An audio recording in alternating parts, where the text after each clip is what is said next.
What's going on, everybody? It's Louie here, and today I am going to explain the structure and hierarchy of the main World Table Tennis / International Table Tennis events, because the convoluted structure could be so confusing for a newcomer who's just become a fan and just starting to watch the sport, in the sense of understanding which events are the most prestigious. Honestly, even enthusiasts who have been watching the sport for years and years could be confused by this new format. World Table Tennis, also known as WTT, has done a very poor job explaining this properly, so I'm going to start from the top and work my way down. To make things even more confusing, WTT is actually a subsidiary of the International Table Tennis Federation, or ITTF, but the two still maintain separate events.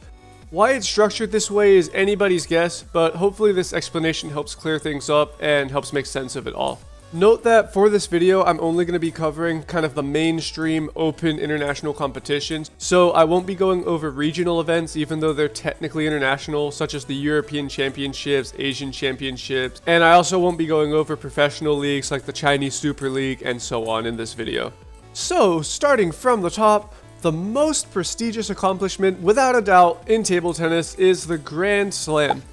A player achieves this by winning first place in singles at the Olympics, the ITTF World Table Tennis Championships, and the ITTF World Cup. Only 6 men and 5 women have ever accomplished this feat. Therefore, the 3 most prestigious events in order are singles at the Olympics, followed by singles at the World Championships, followed by singles at the World Cup. Singles at the World Championships are held in odd-numbered years, with the other years being reserved for the team events.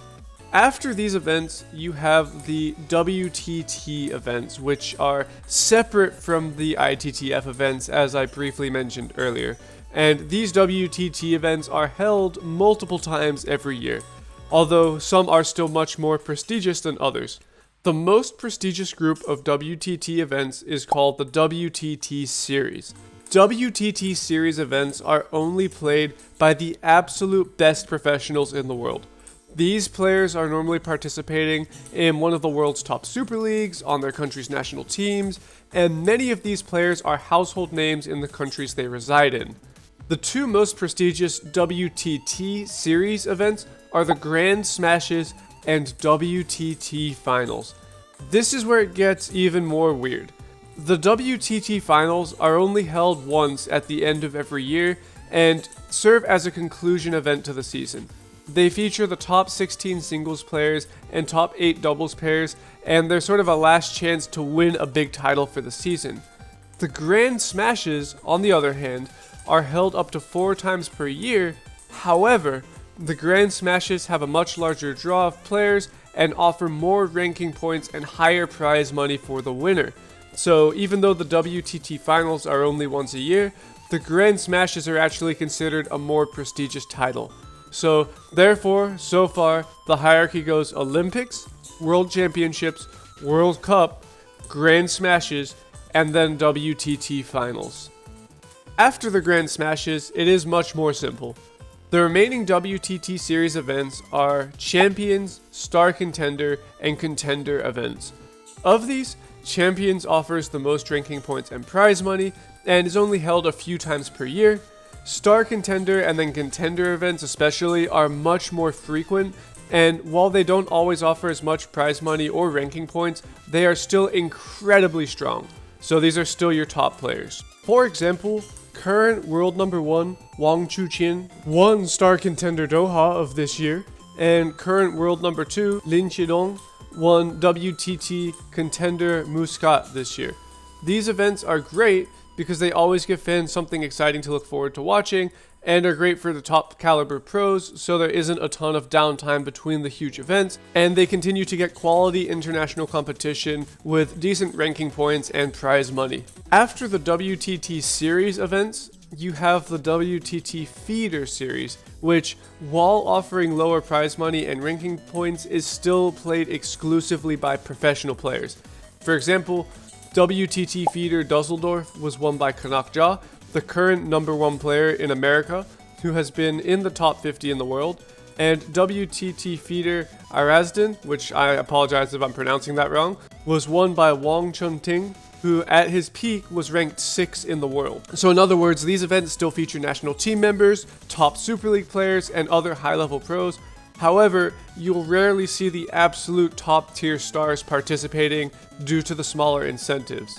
That said, the WTT feeder tournaments are an excellent platform for the majority of professionals, promising juniors, and also serve as a safety net for top caliber players, including those who may be making a return after recovering from injuries or a long break.